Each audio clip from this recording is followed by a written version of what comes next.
Hey, welcome back. Great to be with you again here at Church at Home.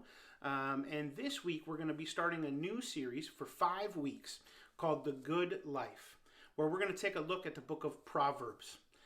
Proverbs is a book of short sayings that have to do with wisdom and how to live a godly life. It gives us great instruction on how we can live that godly life.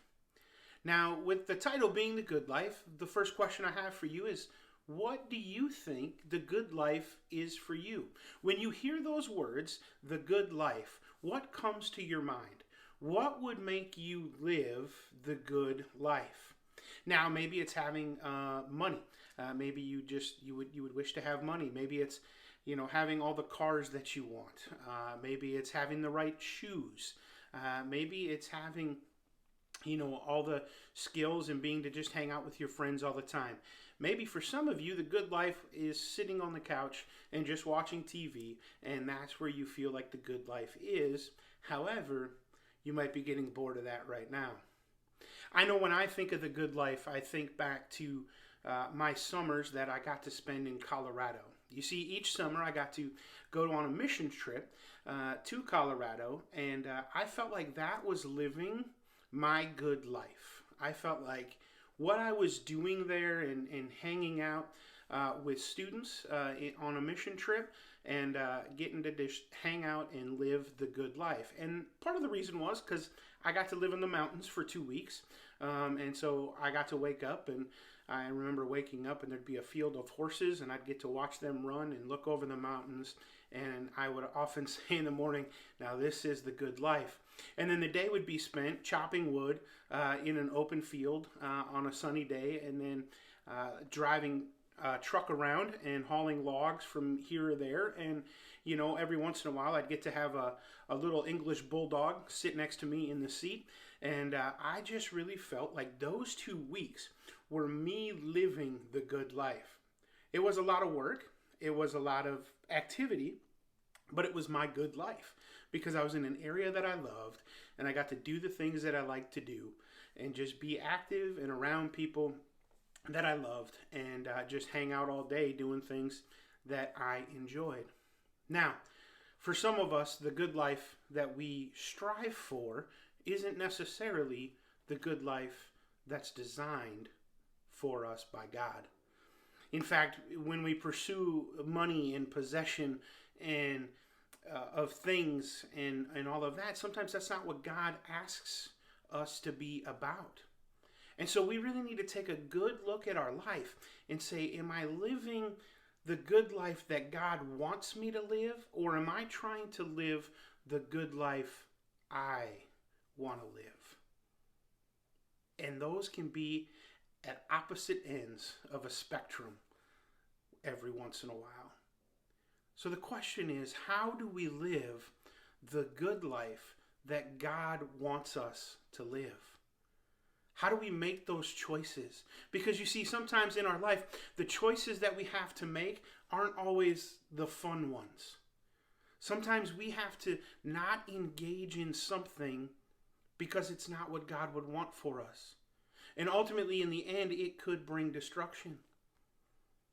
Like, we may not want to watch a movie with our friends, or we may want to watch a movie with our friends, but we know that we shouldn't because we've been told not to see those types of movies. Or we may want to listen to some music with our friends, but they listen to different music than our mom and dad have told us to listen to or ask us to listen to. Or video games. We talk about this a lot. Our friends may want to play a certain video game, but we're not allowed to play anything with that rating. And we need to just say no. And so sometimes the wisdom has to come from godly perspective of what do we do? Because if we were left to just live any way we wanted to the good life that we wanted for ourselves, we could find ourselves in a lot of trouble. And Proverbs talks about this. It's a pretty famous verse, Proverbs 3, 5, and 6. It's one you've probably heard many times. But let me read it for you. It says, "Trust in the Lord with all your heart. Lean not on your own understanding. In all your ways submit to him, and he will make your paths straight." You see, it's an interesting short couple verses, but it says so much. Lean not on what we want. Lean not on our understanding. Because sometimes we can't see the big picture. We're looking for that instant gratification, that instant just feel good moment where we get to be with friends, we get to laugh, but we're doing something we know we shouldn't do. Where God says, lean not on your own understanding, but trust God. Right? Trust God with all your heart. Lean not on what you know, but trust God that He knows what's best for you. That He knows that by avoiding this, it's going to relieve some complications down the road, and it's going to be, you're going to have a good life down the road because you said no here. And while we can't see down the road very often, God can. And so if we want a straight path, as the Proverbs says, right? God will make our paths straight. We won't stray off. Then we need to lean on God for the wisdom that we need to live our life. So what do we do? I think first we need to trust God. We need to trust God in what He says, and we need to keep understanding what God wants us to be doing. And sometimes it's not always real clear. You know, there's nothing in the Bible that talks about Xbox games, but there is a lot that talks about what do we take in to our eyes and our minds and our ears. And those are the things we need to focus on, and then we check against those things. And so we need to lean on God with all we've got. And so if you haven't yet, join the Bible app, The Good Life. It's in the YouVersion Bible app. And we're walking through it together as a group. And if you need the link, just reach out to me, let me know. And we can walk through that together. But I think the second area that we can get out of this is, what areas do we need then to seek God? What are the areas where we need to seek God more in our lives? And there's going to be an activity for you in the discussion questions. So make sure you go to those and work through those with your family.